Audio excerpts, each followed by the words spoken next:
তো লাস্ট ক্লাসে আমরা ডিজাইন অফ বেস প্লেট শুরু করছিলাম এবং সেখান থেকে আমরা মেইনলি বলছিলাম যে বেস প্লেট ডিজাইনের দুইটা টাইপের আসলে বেস প্লেট আছে। একটা হচ্ছে কনসেন্ট্রিক বেস প্লেট, অর্থাৎ যেখানে কোনো মোমেন্ট থাকে না, শুধু কম্প্রেসিভ ফোর্স থাকে, এবং আরেকটা হচ্ছে ইসেন্ট্রিক বেস প্লেট, যেখানে এই অ্যাক্সিয়াল লোডের পাশাপাশি অর্থাৎ কম্প্রেসিভ লোডের পাশাপাশি সেখানে মোমেন্টও থাকে। তো লাস্ট ক্লাসে আমরা কনসেন্ট্রিক বেস প্লেট ডিজাইন শুরু করছিলাম। এই কনসেন্ট্রিক বেস প্লেট বা বেস প্লেট উইদাউট মোমেন্ট, এর মধ্যে আবার দুইটা টাইপ বলছিলাম। একটা হচ্ছে base plate with concrete confinement, আর একটা হচ্ছে base plate without concrete confinement.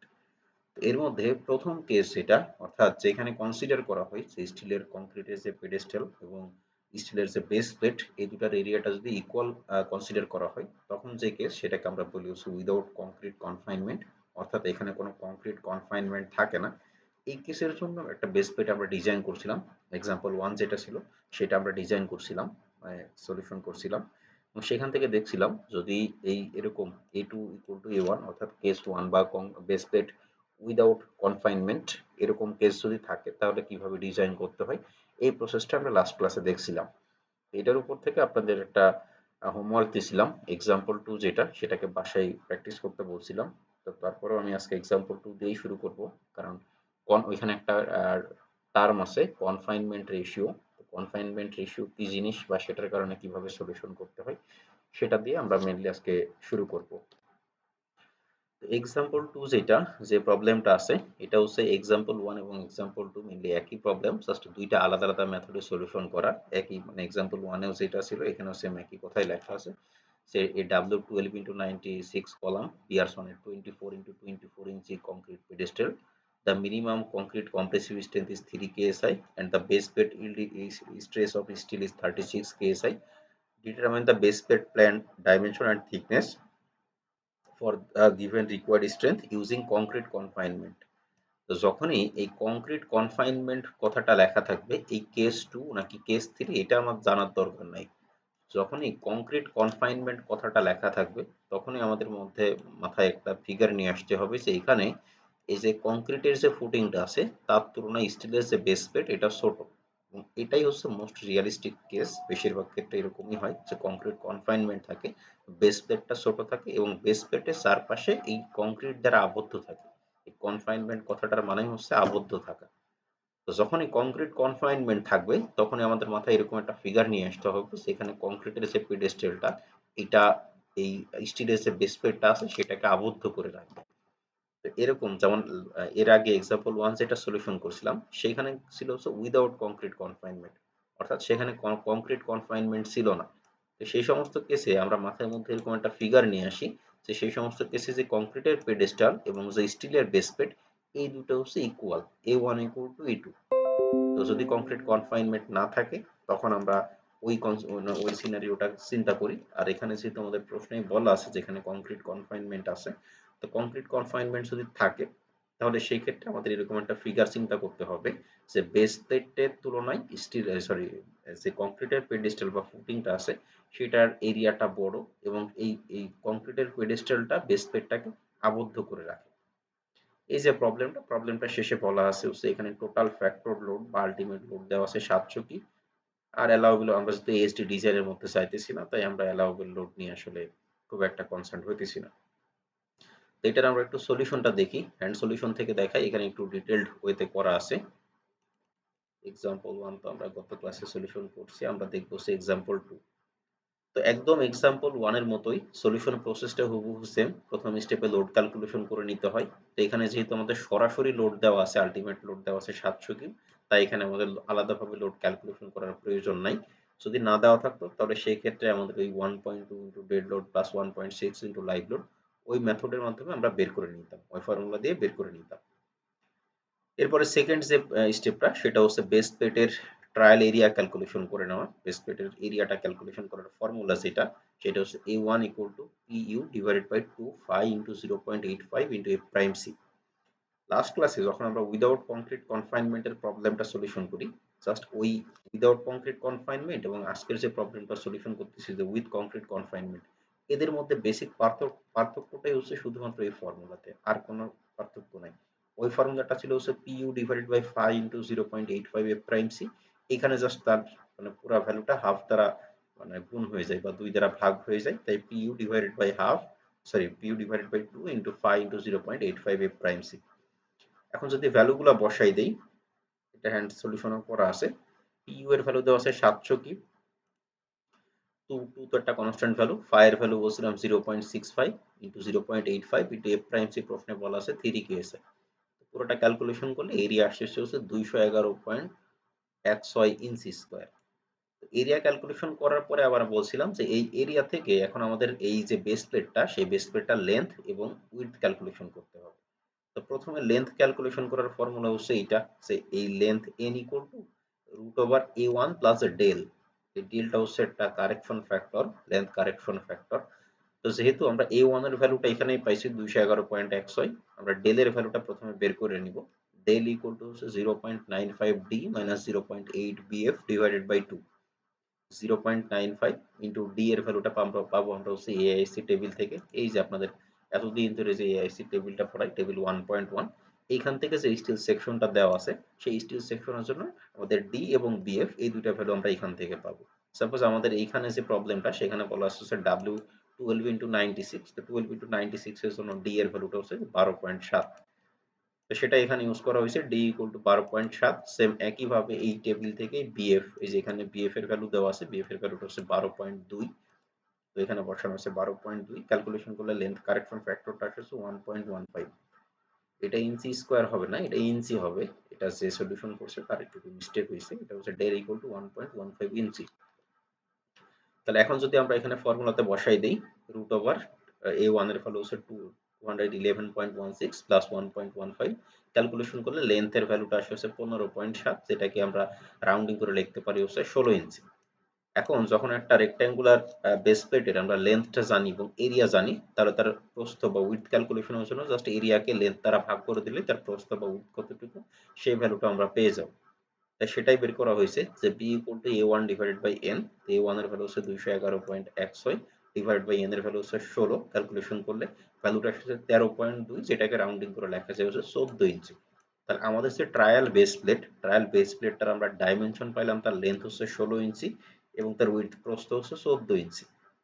এখন আমাদের পরবর্তী কাজ কি ছিল, এই যে একটা বেস প্লেটের পাইলাম, এই বেস প্লেটটার এখন আমাদের চেক দিতে হবে যে এই বেস প্লেটের কারণে কংক্রিট বিয়ারিং স্ট্রেংথ যে পরিমাণ লোড নিতেছে, সেই পরিমাণ বিয়ারিং স্ট্রেংথ আসলে কংক্রিটের আছে কিনা, সেই বিয়ারিং স্ট্রেংথটা আমাদের চেক দিতে হয়।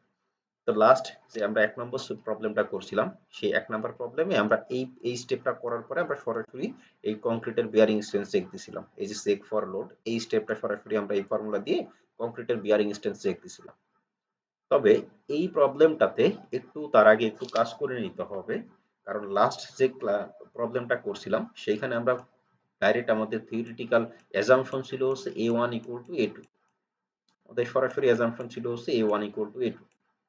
কিন্তু এই প্রবলেমটাতে কিন্তু সরাসরি এরকম কোনো অ্যাজাম্পশন নাই। এখানে বলা আছে এই স্টিলের বেস প্লেটের চারপাশে কংক্রিটের একটা কনফাইনমেন্ট আছে। তো আমাদের প্রশ্নে যে কথাটা লেখা আছে, প্রশ্নে বলা আছে এইখানে যে কংক্রিটের পেডেস্টালটা আছে, সেই কংক্রিটের পেডেস্টালটা হচ্ছে 24/24। তার মানে হচ্ছে কংক্রিটের যে পেডেস্টালটা ফুটিংটা আছে সেটা হচ্ছে স্কোয়ার শেপের। আর এর মধ্যে যে বেস প্লেটটা আছে, সেই বেস প্লেটটা আমরা এখান থেকে ট্রায়াল ডাইমেনশন বের করে দেখলাম যে বেস প্লেটটা হচ্ছে রেক্ট্যাঙ্গুলার শেপের, কারণ তার লেন্থ হচ্ছে 16 ইঞ্চি আর তার উইডথ প্রস্থ হচ্ছে 14 ইঞ্চি। তাহলে যখন এই রেক্ট্যাঙ্গুলার শেপের বেস প্লেট থেকে এই কংক্রিট পেডেস্টালে লোডটা ট্রান্সফার হবে, এই শেপটা যেখান থেকে লোড ট্রান্সফার হইতেছে, এই শেপটা যেহেতু রেক্ট্যাঙ্গুলার, এই কংক্রিটের লোড ট্রান্সফার হবেও রেক্ট্যাঙ্গুলার শেপে, সেটা সরাসরি ওই স্কোয়ার শেপে চলে যাবে না। তাহলে কি করতে হবে, এই রেক্ট্যাঙ্গুলার শেপের যে বেস প্লেট, সেখান থেকে কংক্রিটের কতটুকু জায়গায় মানে কংক্রিটের কতটুকু এরিয়াতে লোড ট্রান্সফার হইতেছে, সেটা আমাদেরকে বের করে নিতে হবে। তো সেটা বের করার জন্য প্রথমে কি করা হয়, প্রথমে এই যে বেস প্লেটটা, এই বেস প্লেটটার উইডথ বাই লেন্থ রেশিও কত সেটা বের করে নিতে হবে। যে বেস প্লেটের উইডথ বাই লেন্থ রেশিও যদি বের করি, উইডথ হচ্ছে 14, লেন্থ হচ্ছে 16, ক্যালকুলেশন করলে রেশিওটা আসছে 0.88। তাহলে এই যে কংক্রিটটা, এই কংক্রিটের কনফাইনমেন্ট রেশিওটা হচ্ছে 0.88, এই রেশিওতেই থাকবে। তাহলে যখন আমি এখন এই এই যে 16/14 যে বেস প্লেট আছে, এইখান থেকে লোডটা ট্রান্সফার হবে কিভাবে, এইভাবে। এরকম একটা রেক্ট্যাঙ্গুলার ওয়েতে লোড ট্রান্সফার হবে। তা আমি চিন্তা করে নিতেছি যে এটা লং ডিস্টেন্স, আমাদের স্টিল বেস প্লেটের যেটা লং ডিস্টেন্স সেই বরাবর ফুল তার ডিস্টেন্সটাই লোড ট্রান্সফার হবে, আর যেই বরাবর শর্ট ডিস্টেন্স সেইখানে লোডটা একটু কম ট্রান্সফার হবে। তা কথাটার মানে হচ্ছে এই যে বেস প্লেটটা থেকে যখন আমাদের কংক্রিটের লোড ডিস্ট্রিবিউশন হবে, আমি ধরতেছি লেন্থ বরাবর এই যে কংক্রিটের ফুটিংটা আছে সেখানে চব্বিশ ইঞ্চির যে লেন্থ আছে, সরাসরি 24 ইঞ্চিতেই লোড ডিস্ট্রিবিউশন হবে। আর প্রস্থ বরাবর একটু কমে আসবে, কতটুকু কমে আসবে, এই যে কনফাইনমেন্ট রেশিও এখানে বের করছে 0.88, তার সাথে এই যে প্রস্থটা দেওয়া আছে কংক্রিটের যে প্রস্থ সেটা হচ্ছে 24, ক্যালকুলেশন করলে ভ্যালুটা আসে হচ্ছে 21.12। তার মানে হচ্ছে কংক্রিটের এখন লোড ট্রান্সফার হইতেছে কতটুকু জায়গায়, এই জায়গাটুকু। তাহলে সেইটার এরিয়া কতটুকু, যেখানে লোড ট্রান্সফার হইতেছে সেটার এরিয়া কত, এই বরাবর তার লেন্থ হচ্ছে 24, আর এইটুকু হচ্ছে তার প্রস্থ হচ্ছে 21.12। তাহলে কংক্রিটে যতটুকু লোড ট্রান্সফার হইতেছে সেই এরিয়াটা হচ্ছে 24 ইন্টু 21.12, ক্যালকুলেশন করলে আসে হচ্ছে 506.88। সেটাকে আর কি অ্যাপ্রক্সিমেটলি লেখা হয়েছে হচ্ছে 507 ইঞ্চি স্কোয়ার। এটা কেন বের করলাম, কারণ এরপরে যখন আমরা সেক দিব, যখন আমরা লোডের কারণে সেক দিব, এই সেক দেওয়ার কংক্রিটের বিয়ারিং স্ট্রেংথ বের করার ফর্মুলা হচ্ছে এইটা, যে 5 equal to 5 into 0.85 F prime C A one into root over A two by A one. তো এক নম্বর প্রবলেম যখন আমরা করি, যেহেতু এ টু আর এ ওয়ান ইকুয়াল ছিল, তাই আমাদের ওই এই কনফাইনমেন্ট রেশিও বের করা বা এই সমস্ত কোনো কাজ করা লাগে নাই, বা ওইখানে যেহেতু সরাসরি বলা ছিল A one equal to A two, সেখানে এই রেশিওটা অলওয়েজ ওয়ানই হবে, তাই সেখানে আমরা এটা আর নতুন করে বের করি নাই। কিন্তু এইখানে যেহেতু মানে কংক্রিট কনফাইনমেন্ট আছে, তাই আমাদের এই যে ভ্যালুটা এ টু বাই এ ওয়ান, এইখানে আমরা ভ্যালু পাবো। তো এই এ টু বাই এ ওয়ান এইটা বের করার জন্য আমাদের এখানে এই যে কনফাইনমেন্ট রেশিও দিয়ে আমরা যে কংক্রিটের কতটুকু জায়গায় আসলে লোড ট্রান্সফার হইতেছে সেই এরিয়াটা আমরা বের করে নিছি। তো এখন যদি আমরা এই বিয়ারিং লোড বের করা বা বিয়ারিং স্ট্রেন্থ বের করার ফর্মুলাতে ভ্যালু বসাই দিই, ফাই এর ভ্যালু 0.65, 0.85, এফ প্রাইম সি প্রশ্নে দেওয়া আছে 3 কে এসআই, এ ওয়ান হচ্ছে এই যে এখান থেকে আমরা পাইছি 16 ইন্টু 14 করলে যেটা পাবো সেটা হচ্ছে এ ওয়ান, সেটা হচ্ছে 224, আর এ টু এই যে এখানে বের করে নিচ্ছি 507, ডিভাইডেড বাই এ ওয়ান হচ্ছে 224। পুরোটা ক্যালকুলেশন করলে এই যে এখানে যে কংক্রিটের লোড ট্রান্সফার হইতেছে সেই কংক্রিটের বিয়ারিং স্ট্রেংথ হচ্ছে 558.57, কিন্তু এখানে লোড আসতেছে হচ্ছে 700 কি, তার মানে এটা নিতে পারবে না। যদি আমরা এতটুকু একটা বেস প্লেট দেই, তার নিচে যে কংক্রিট আছে সেটা ক্রাশ করে যাবে, সেটা এত পরিমাণ লোড বেয়ার করতে পারবে না, তার বিয়ারিং স্ট্রেংথে সেটা ফেল করে যাবে। তাহলে কি করতে হবে, এই বেস প্লেটের ডাইমেনশনটা বাড়াইতে হবে। বেস প্লেটের ডাইমেনশন কতটুকু বাড়াবো এইটা ডিপেন্ড করবে হচ্ছে ইঞ্জিনিয়ারিং জাজমেন্টের উপরে। যদি এমন হয়, দেখেন এখানে লোড আছে 700 কিউব, আর এদের এই 16 ইন্টু 14 এই বেস প্লেট দিয়ে ক্যাপাসিটি পাইতেছি 558, তার মানে বেশ বড় একটা গ্যাপ থাকতেছে, প্রায় 150 কিউব লোডের একটা গ্যাপ থাকতেছে। গ্যাপটা যত বেশি হবে আমার বেস প্লেটের ডাইমেনশন আমি তত বেশি ধরে নিব। যেমন আমার ছিল হচ্ছে 16 ইন্টু 14, আমি দুইটা সাইডেই 4 ইঞ্চি 4 ইঞ্চি করে বাড়াই দিলাম। যদি এরকম হইতো জাস্ট 50 কি লোডের ডিফারেন্স, তখন হয়তো আমি 2 ইঞ্চি করে বাড়াই নিতাম বা 1 ইঞ্চি করে বাড়াই নিতাম। এটা পুরোটা ডিপেন্ড করবে হচ্ছে এক্সপিরিয়েন্স এবং ইঞ্জিনিয়ারিং জাজমেন্টের উপরে, যে আসলে কতটুকু বাড়াইলে এটা সেফ হবে।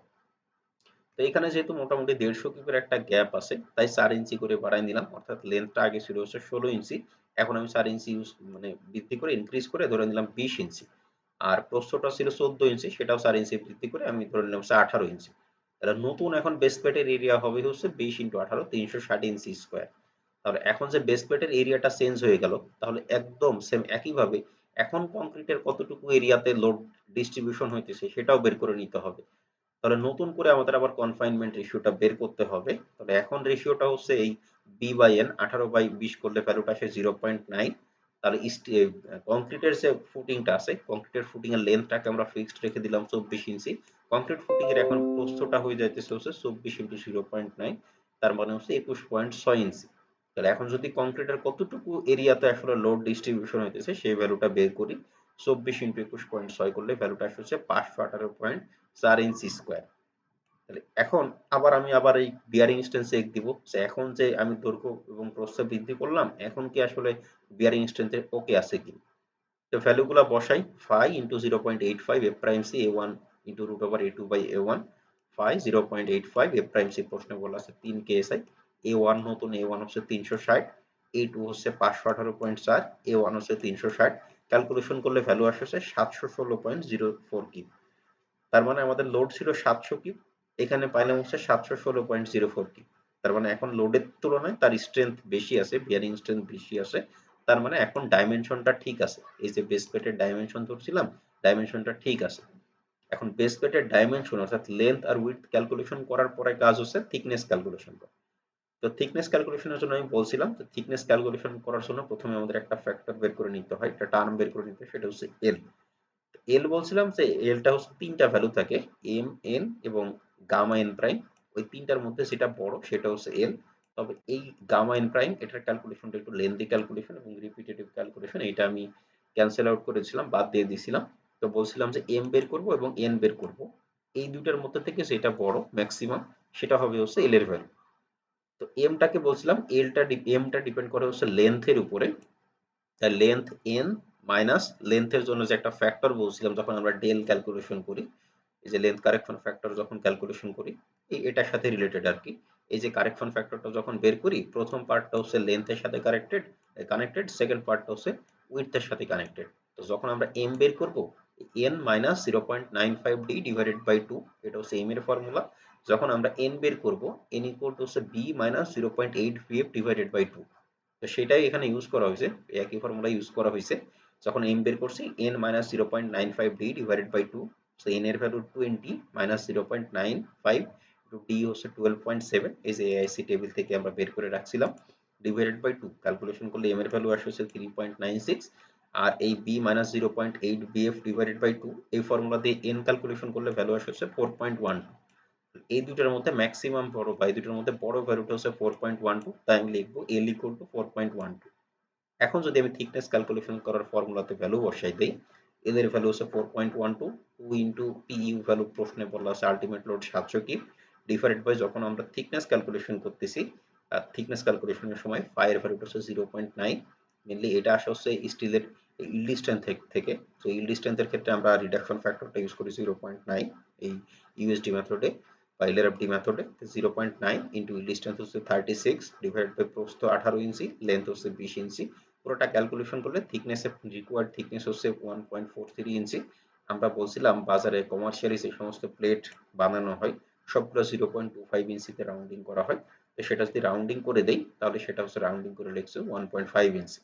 তাহলে আমাদের যে ডিজাইন বেস প্লেটটা আমরা পাইলাম, তার যদি সকল ডাইমেনশন আমরা লিখি, তার লেন্থ হচ্ছে 20 ইঞ্চি, উইডথ হচ্ছে 18 ইঞ্চি এবং তার থিকনেস হচ্ছে 1.5 ইঞ্চি। তাহলে আমাদের যে প্রবলেমটা দেওয়া আছে, সেই ইনফরমেশন দেওয়া আছে, যে ভ্যালুগুলো দেওয়া আছে, তার জন্য আমাদের রিকোয়ার্ড বেস প্লেট হচ্ছে 20 ইন্টু 18 ইন্টু 1.5। এটাই ছিল আমাদের যদি কনফাইনমেন্ট থাকে, বেস প্লেটে যদি কনফাইনমেন্ট থাকে তাহলে কিভাবে ডিজাইন করতে হবে তার প্রসেস। সেই প্রবলেম যদি কারোর কোনো অসুবিধা হয় বুঝতে, তাহলে সে বলতে পারে। আমরা কি বুঝতে স্যার পারছি এটা? এখানে বলেন। টু যেটা আছে স্যার, এখানে 24 × 20 1.12। আমি হ্যাঁ, বলতেছি স্যার 16 ইঞ্চি যেখানে আছে ওইখানে আমার 24 থাকতেছে, আর হ্যাঁ, 14 ইঞ্চি যে জায়গায় আছে ওইখানে স্যার আমার এরিয়াটা কমে স্যার এই যে 0.88 এর সাথে আমরা এই 24 গুণ দেয় ওই 21.12, রাইট, ওইটা স্যার 14 ইঞ্চি বরাবর এদিকে থাকতেছে, এরকম কি স্যার? রাইট। হ্যাঁ, আমি বলি এটা বলি। এই পার্টটুকুর জন্যই আমি প্রবলেমটা আজকে অনলাইনেও করাইতেছি, তাছাড়া তো লাস্ট ক্লাসে এটা আপনাদেরকে হোমওয়ার্ক দিয়েছিলাম। ঘটনাটা কি ঘটে, এই যে কংক্রিটের যে ফুটিংটা আছে, কংক্রিটের ফুটিংটা হচ্ছে এরকম, মানে স্কোয়ার শেপের। প্রশ্নে যেটা বলা আছে 24 বাই 24 স্কোয়ার শেপ, এদিকে 24, এদিকে 24। আমরা প্রথমে বেস প্লেটের যে ট্রায়াল এরিয়া ডাইমেনশন ক্যালকুলেশন করলাম, প্রথমে লেন্থ আর উইডথ যেটা ক্যালকুলেশন করলাম, লেন্থ পাইলাম 16 ইঞ্চি, উইডথ পেলাম হচ্ছে 14 ইঞ্চি। তার মানে হচ্ছে আমরা যেটা বেস প্লেট পেলাম সেই বেস প্লেটের শেপটা হচ্ছে এরকম। বেশিরভাগ ক্ষেত্রে এরকমই হয়, এই সিনারিওটাই আসে, ফিল্ডেও এরকম সিনারিওই আসে। তাহলে এর লেন্থ হচ্ছে এদিকে পাইলাম হচ্ছে 16, এদিকে 14। তাহলে একটু উপর থেকে খেয়াল করেন, প্ল্যান ভিউটা দেখেন, এই যে নিচে যে কংক্রিটের ফুটিংটা আছে সেই কংক্রিটের ফুটিংটা হচ্ছে স্কোয়ার, তার উপরে যে বেস প্লেট, মেইনলি লোড তো বেস প্লেট থেকে কংক্রিটের উপরে যাবে। এই যে বেস প্লেট আছে, বেস প্লেটের শেপটা হচ্ছে রেক্ট্যাঙ্গুলার। তাহলে যখন এখান থেকে এই লোডটা ডিস্ট্রিবিউশন হবে কংক্রিটে, তখন তো সেই স্কোয়ার শেপে লোড ডিস্ট্রিবিউশন হবে না। লোডটা এই যেহেতু যেখান থেকে লোড ডিস্ট্রিবিউশন হইতেছে সেটা যেহেতু রেক্ট্যাঙ্গুলার, তার নিচে যে কংক্রিট সেখানে রেক্ট্যাঙ্গুলারই লোড ডিস্ট্রিবিউশন হবে। এটা যেহেতু রেক্ট্যাঙ্গুলার, তার নিচে রেক্ট্যাঙ্গুলারের লোড ডিস্ট্রিবিউশন হবে। তাহলে এই যে নিচে যে কংক্রিট 24/24 যে কংক্রিট আছে তার কতটুকু জায়গায় আসলে লোড পৌঁছাবে সেটা এখন আমাদের বের করে নিতে হবে। আমি ধরে নিতেছি এইদিকে দেখেন, এইদিকে হচ্ছে এই ডিরেকশনটা হচ্ছে লং ডিরেকশন। আমি ধরতেছি যে এইদিকে এতটুকু জায়গা বাকি আছে, তার মানে এইদিকে হচ্ছে পুরোটাই লোড ডিস্ট্রিবিউশন হবে। তার মানে হচ্ছে আমি বলতেছি যে এই এখান থেকে এইটুকু, এখান থেকে এইটুকু পুরোটাই লোড ডিস্ট্রিবিউশন হবে। কিন্তু এই ডিস্টেন্সটা যেহেতু শর্ট ডিস্টেন্স, এখানের ডিস্টেন্সটা অনেক বেশি, এখান থেকে ডিস্টেন্সটা অনেক বেশি। তাই আমি কনসিডার করে নিতেছি যে লেন্থ বরাবর পুরোটা লোড ডিস্ট্রিবিউশন হবে। উইডথ বরাবর আমি ধরে নিতেছি লোড ডিস্ট্রিবিউশন হবে হচ্ছে কংক্রিটের এই যে এখন যে শেপটা ড্র করলাম, কংক্রিটের এই যে এতটুকু, এতটুকু জায়গা হচ্ছে লোড ডিস্ট্রিবিউশন হবে। কংক্রিটের এতটুকু জায়গায় লোড ডিস্ট্রিবিউশন হবে। অর্থাৎ যে স্কোয়ার শেপের কংক্রিট ফুটিংটা ছিল সেটাকে আমরা এখন রেক্ট্যাঙ্গুলার শেপে নিয়ে চলে আসলাম লোড ডিস্ট্রিবিউশনের উপরে ডিপেন্ড করে। আর এই যে স্কোয়ার থেকে রেক্ট্যাঙ্গুলার নিয়ে আসলাম, তার তো একটা রেশিও তো মেনটেন করতে হবে। তো কত রেশিওতে আমি কমাই দেবো? তো সেই রেশিওটা পাবো কোথায়? সেই রেশিওটা পাবো হচ্ছে স্টিল থেকে। স্টিলের বেস প্লেটের যে রেশিও সেটাই হবে কনফাইনমেন্ট রেশিও। তো স্টিলের উইডথ বাই লেন্থ ক্যালকুলেশন করে আমি দেখলাম 0.88। তাহলে আমি যখন কংক্রিটেরটা চিন্তা করতেছি, কংক্রিটের এই বরাবর কিন্তু আমি কমাই নাই, তাহলে এই বরাবর লেন্থ আছে 24 আছে, আর এই বরাবর আমি কমাই দিছি। কতটুকু কমাবো সেটা ডিপেন্ড করবে কনফাইনমেন্ট রেশিওর উপরে। তাই 24-এর সাথে যদি আমি 0.88 গুণ করি তখন আমি ভ্যালুটা পেলাম হচ্ছে 21.12। তার মানে হচ্ছে এখন আমি যে কংক্রিট ফুটিংটা আছে, বাস্তবে ফুটিংটা 24/24 আসে, কিন্তু ওই ফুটিং এর লোড যাইতেছে হচ্ছে এই 24/21.12। এতটুকু জায়গায় লোড যাইতেছে, বাকি জায়গায় কোনো লোড যাইতেছে না। বুঝতে পারছেন? জি স্যার। আর কোনো অসুবিধা আছে?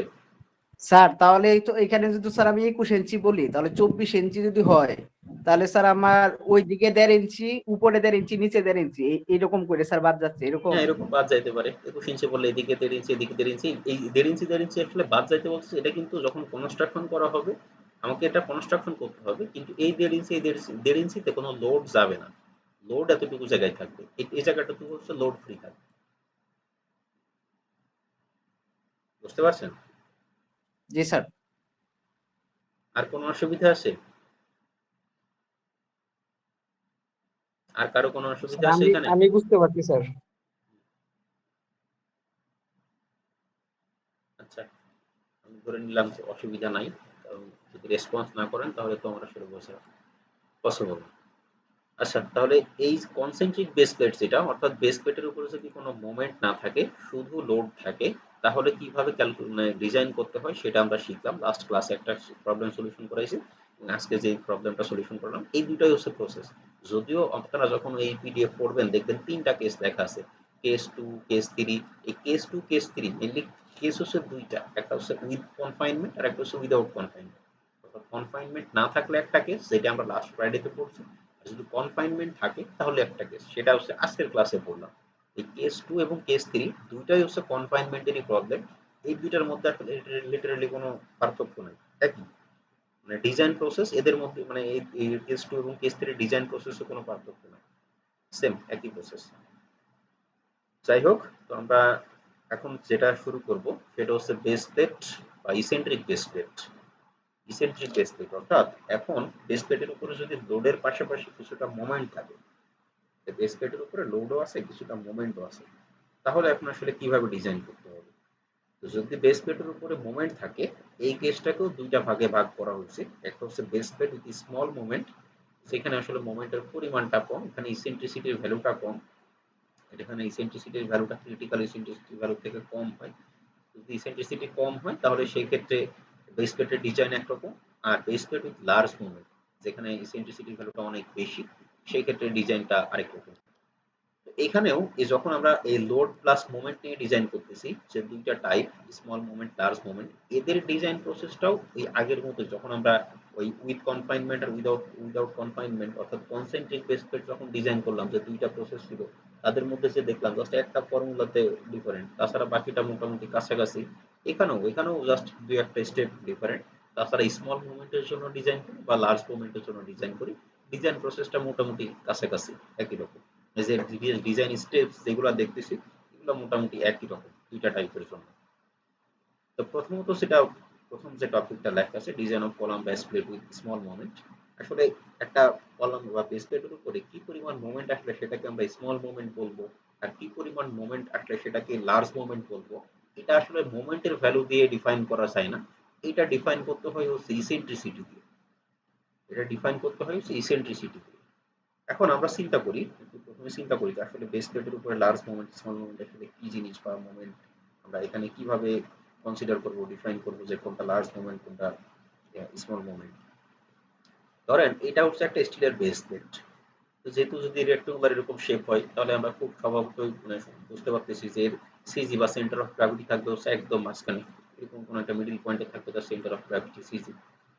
এখন এই বেস প্লেটের উপরে যদি মোমেন্ট আসতেছে মানে কি, এই কিছুক্ষণ আগে যে প্রবলেমটা করাইলাম বা লাস্ট ক্লাসে যে প্রবলেম করাইছিলাম বলছিলাম এগুলো ওইগুলো হচ্ছে concentric base plate. Concentric base plate কথাটার মানে হচ্ছে ওর উপরে যে লোডটা আসতেছে সেই লোডটা হচ্ছে একদমই সেন্টার অফ গ্র্যাভিটিতে পড়তেছে। এরকম কেসগুলোকে বলা হয় হচ্ছে কনসেন্ট্রিক বেস প্লেট, অর্থাৎ এখানে কোনো মোমেন্ট থাকতেছে না। মোমেন্ট কখন থাকবে? মোমেন্ট থাকবে এই বেস প্লেটের সেন্টার অফ গ্র্যাভিটি হচ্ছে এইখানে আর লোডের অ্যাকশন পয়েন্ট ধরেন এইখানে। তাহলে এই যে এদের মধ্যে যে একটা ডিস্টেন্স থাকতেছে এই ডিস্টেন্সটাকে বলা হয় হচ্ছে ইসেন্ট্রিসিটি।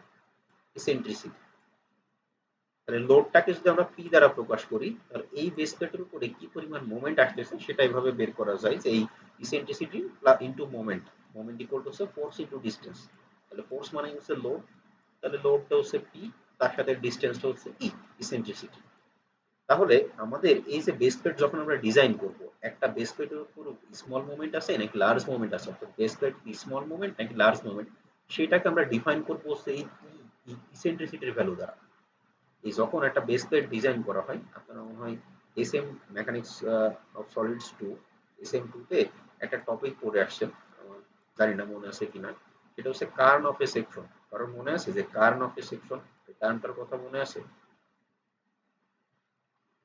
কেউ বলতে পারবেন যে কার্ন অফ এ সেকশন কি জিনিস? না স্যার। আচ্ছা, কার্ন অফ এ সেকশন হচ্ছে সাপোজ এই রেক্টাঙ্গুলার এই স্টিলের বেস প্লেটটা দিয়ে যদি বোঝাই, একদম এই যে সিজিটা বললাম এই সিজির আশেপাশের একটা অঞ্চল, ধরেন এরকম একটা অঞ্চল, একটা জোন, জোন এই যে এই সিজি থেকে একটা আমি চারিদিকে একটা ডিস্টেন্স দিয়ে একটা জোন ক্রিয়েট করলাম। এই কার্ন অফ এ সেকশন মানে হচ্ছে এই জোনটাকে যদি আমরা এই যে ডিসপ্লেটা আছে সেটার কার্ন বলি, তাহলে এর মধ্যে যদি লোড পড়ে, এই জোনের মধ্যে যদি লোড পড়ে তাহলে এখানে আলাদা কোনো মুভমেন্ট জেনারেট হয় না। এটাকে ওই কনসেন্ট্রিক বেস মানে লোডের মধ্যেই বলা যায়। তো এই কার্ন অফ এ সেকশন আর আমার এখানে ইসেন্ট্রিসিটি দুইটা ভিন্ন জিনিস, আমি জাস্ট বোঝানোর জন্য বললাম। এই যখনই আমরা বেস প্লেট ডিজাইন করব এটা স্মল মোমেন্ট নাকি লার্জ মোমেন্ট সেটা বোঝার জন্য আমরা দুইটা ভ্যালু বের করি। একটা ভ্যালু হচ্ছে স্যার তার এখানে বলেন। এখানে স্যার এটা কনসিডার করা হয় না কারণ এটার মানে ডিস্টেন্স স্যার মিনিমাম, এই জন্য কি?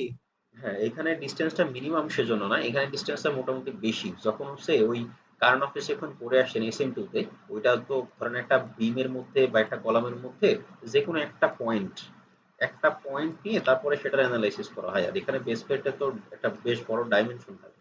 সাপোজ এটা হচ্ছে 20 বাই 20 হইতে পারে, বা কিছুক্ষণ আগে যেটা করলাম যে 20 বাই 18, এটার ডাইমেনশন হচ্ছে আরো বেশি, এটা লার্জ স্কেল অ্যানালাইসিস। এখানে সরাসরি এখানে ওই কার্ন অফ সেকশন ওই কিউটি এখানে অ্যাপ্লাই করা যায় না, তবে এটা সিমিলার। আমি বলে নেই, ব্যাখ্যা করে নেই তাহলে বুঝতে পারবেন সিমিলার কেন। একটা বেস প্লেট স্মল মুভমেন্ট নাকি লার্জ মুভমেন্ট, অর্থাৎ বেস প্লেটের উপরে স্মল মুভমেন্ট আছে নাকি লার্জ মুভমেন্ট আছে, সেটা ডিফাইন করার জন্য আমরা দুইটা ভ্যালু বের করি। একটা হচ্ছে এইখানে যে লোড আছে সেই লোডের কারণে ইসেন্ট্রিসিটি কতটুকু, আর একটা হচ্ছে এই যে সেকশনটা এই সেকশনটার ক্রিটিক্যাল ইসেন্ট্রিসিটি কতটুকু। তো প্রথমে এই লোডের কারণে ইসেন্ট্রিসিটি বের করলাম, লোডের কারণে ইসেন্ট্রিসিটি ধরেন আমি পাইলাম যে আমি প্রথমে একটা ট্রায়াল ডাইমেনশন ধরে দিচ্ছি, এটা ধরেন 20 আর এটা 18। তো লোডের কারণে ইসেন্ট্রিসিটি আমি পাইলাম ধরেন 5 ইঞ্চি। সাপোজ লোডের কারণে ইসেন্ট্রিসিটি পাইলাম 5 ইঞ্চি। এখন এরপরে আমাদের বের করতে হবে যে ক্রিটিক্যাল ইসেন্ট্রিসিটি কত। ক্রিটিক্যাল ইসেন্ট্রিসিটি হচ্ছে ধরলাম যে 3 ইঞ্চি, সাপোজ ধরে নিলাম 3 ইঞ্চি। তখন কি করা হয় এই সিজির রেসপেক্টে এই চারিদিকে 3 ইঞ্চি 3 ইঞ্চি করে একটা জোন চিন্তা করতে হয়। চারিদিকে 3 ইঞ্চি 3 ইঞ্চি করে একটা জোন চিন্তা করতে হয়। এদিকে আমি ধরে নিলাম যে 3 ইঞ্চি 3 ইঞ্চি করে একটা জোন চিন্তা করে নিলাম।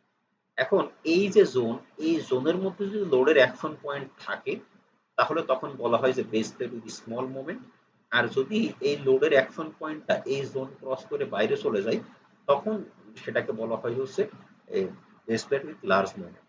এই জন্য এটা আমি কার্নের সাথে একটু তুলনা করলাম, তবে দুইটা কিন্তু টোটালি ডিফারেন্ট জিনিস। এখানে জাস্ট একটা জোন চিন্তা করা হয় যে সিজির আশেপাশে যদি অ্যাকশন পয়েন্টটা থাকে তাহলে সেক্ষেত্রে স্মল মোমেন্ট, আর যদি সিজির এই ক্রিটিক্যাল ইসেন্ট্রিসিটি ক্রস করে চলে যায় তাহলে সেক্ষেত্রে যে মোমেন্ট আসে সেটা হচ্ছে লার্জ মোমেন্ট। তাহলে সেটা আমরা আসলে কিভাবে বুঝবো প্রবলেম করার সময়? আমরা ইসেন্ট্রিসিটি ক্যালকুলেশন করব আর ই ক্রিটিক্যাল বা ক্রিটিক্যাল ইসেন্ট্রিসিটি ক্যালকুলেশন করব। ক্রিটিক্যাল ইসেন্ট্রিসিটি দিয়ে আমরা জাস্ট মানে মাথায় একটা জোন চিন্তা করতে পারি যে এইখানে যেমন যেটা দেখাইলাম ক্রিটিক্যাল ইসেন্ট্রিসিটি যদি 3 হয় তাহলে 3 ইঞ্চি দিয়ে আমি চারপাশে একটা জোন তৈরি করলাম। এখন লোডের কারণে যে ইসেন্ট্রিসিটি সেটা যদি 5 ইঞ্চি হয় তার মানে হচ্ছে সেটা জোনের বাইরে অবস্থান করতেছে। যখন জোনের বাইরে লোডের অ্যাকশন পয়েন্ট কাজ করবে তখন আমি চিন্তা করে নিব যে এখানে হচ্ছে base plate with large moment. এখানে মোমেন্টটা লার্জ মোমেন্ট আছে এবং সেটা ধরে আমাকে বেস প্লেটটা ডিজাইন করতে হবে। এখানে ইসেন্ট্রিসিটিটা বেশি আছে। লার্জ মোমেন্ট মানে হচ্ছে ইসেন্ট্রিসিটিটা থ্রেশহোল্ড বা ক্রিটিক্যাল ইসেন্ট্রিসিটির থেকে বেশি আছে। আর যদি এমন হয় যে ক্রিটিক্যাল ইসেন্ট্রিসিটি পাইলাম 3 ইঞ্চি, লোডের কারণে ইসেন্ট্রিসিটি পাইলাম 2 ইঞ্চি, তার মানে হচ্ছে লোডের অ্যাকশন পয়েন্টটা এই যে জোন চিন্তা করছি জোনের মধ্যে আছে। যখন এই অ্যাকশন পয়েন্টের জোনের মধ্যে থাকবে তখনই সেটাকে আমরা বলবো হচ্ছে base plate with small moment. So এই দুটো আমি ডিফাইন করলাম যে কখন আমরা বলবো base plate with large moment, কখন বলবো base plate with small moment. So এই ডিজাইনটা ডিপেন্ড করবে হচ্ছে প্রথমে আমাদের এটা ডিফাইন করে নিতে হয়। বেস প্লেট যখন ডিজাইন করবো প্রথমে এটা বের করে নিতে হয় যেখানে কি আমরা স্মল মোমেন্ট ধরে ডিজাইন করতেছি নাকি লার্জ মোমেন্ট ধরে ডিজাইন করতেছি। আমরা একটু দেখি যে প্রবলেম আসলে কিভাবে সলিউশন করব, ফর্মুলেট করব। এখানে একটা এক্সাম্পল দেওয়া আছে যে design a base plate for actual dead and live loads equal to 100 kip and 160 kip. তার মানে হচ্ছে একটা বেস প্লেটের উপরে লোড আসতেছে হচ্ছে ডেড লোড আসতেছে 100 কি, লাইভ লোড আসতেছে 160 কি, and moments from dead load and live loads equal to 250 and 400 keep ইঞ্চি। খেয়াল করেন এখানে বলতেছে ডেড লোডের কারণে মোমেন্ট আসতেছে হচ্ছে 250 কিপ ইঞ্চি এবং লাইভ লোডের কারণে মোমেন্ট আসতেছে হচ্ছে 400 keep inch. Bending is about the strong Axis, তার মানে হচ্ছে এক্স অ্যাক্সিস ধরে অ্যানালাইসিস করতে হবে। Of the white place column, column আগের মতোই বলা আছে 12x96। স্যার ডি এবং বিএফ এর ভ্যালুটাও সরাসরি প্রশ্নে বলা আছে, যদি না বলা থাকে তাতেও কোনো অসুবিধা নেই, আমরা এই এআইসি টেবিল থেকে ডি এবং বিএফ এই দুটো ভ্যালু বের করে নিতে পারি। এরপরে বলা আছে হচ্ছে the concrete the ratio of concrete to base plate area is unity. ভালো করে খেয়াল করেন এখানে বলা আছে the ratio of concrete to base plate area. Concrete to base plate area তার মানে হচ্ছে এই যে A2 ডিভাইডেড বাই A1, এদের ভ্যালুটা বলা আছে হচ্ছে ইউনিটি, ইউনিটি মানে হচ্ছে 1। সো এই রেশিওটা সরাসরি প্রশ্নে বলা আছে যে 1। Fy of the base plate steel is 36 KSI, F prime of the concrete is 4 KSI। তাহলে আগের প্রবলেমটার সাথে এটার পার্থক্য কি? আগে শুধু লোড দেওয়া ছিল, এখানে লোডও দেওয়া আছে সাথে হচ্ছে মোমেন্টও দেওয়া আছে।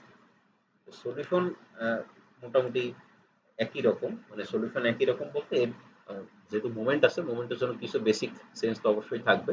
তবে স্টার্টিংটা একই রকম। প্রথম কাজই হচ্ছিল ওদের লোড ক্যালকুলেশন করে নেওয়া, লোড এবং মোমেন্টটা ক্যালকুলেশন করে নেওয়া।